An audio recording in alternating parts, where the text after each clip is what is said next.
I know you got out to OTAs and got to see a little bit of the Seahawks with Grubb and Coach McDonald. Have you gotten a chance from afar to watch these preseason games and to kind of get a feel and in a sense for what he's doing? Some 8 months into the job and a couple preseason games under his belt. Just the vibe and some of the guys that I do talk to over there, I think they're making good progress. And Mike McDonald's way is going to be significantly different than Pete Carroll's way, and so change is hard.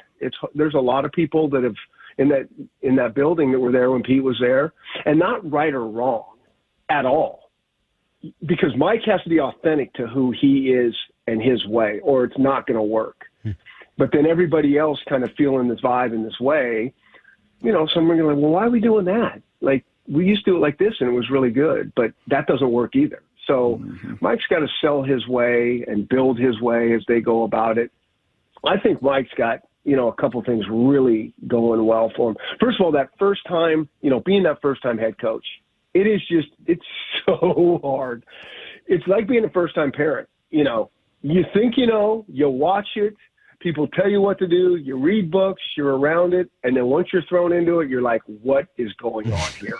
How do I make sense of this? I mean, you go through it, and in a couple of years, you're going to look back, and you're like, wow, how did we do that? And sometimes not having all the information can be a better thing.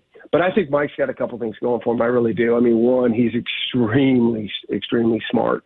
I've had a chance to talk to him a couple different times, and you can tell that he just kind of, like, I think of him as laying in the weeds, and he's just listening and taking it all in, and sometimes doesn't say a whole lot, and he just processes and digests it, and then when he does say something, it's usually really well thought out.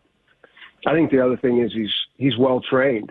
I think being around the Harbaugh brothers, those guys know how to win football games, and I think both those Harbaughs are much different in their styles, but the common thread is they know how to win, and so he's seen that. And then the third thing is John Snyder and the Seahawk way. That's a pretty, as we know, successful organization, and half of it kind of left with Pete moving on, but John's there, and that system evaluating players and how they've done things, and so the blend of Mike's vision and John's vision, I think is going to be a really cool thing. What I think is hard is when they blow up the entire organization, bring in a new GM, new president, all these type of things, and say, okay, what are we creating here?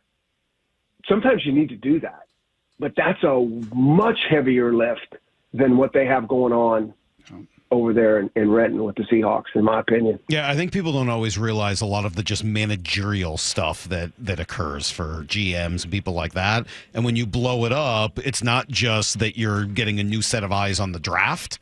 It's that you're actually changing over humongous numbers of people and positions and everything else. So it's a really fantastic point. Talking to Chris Petersen here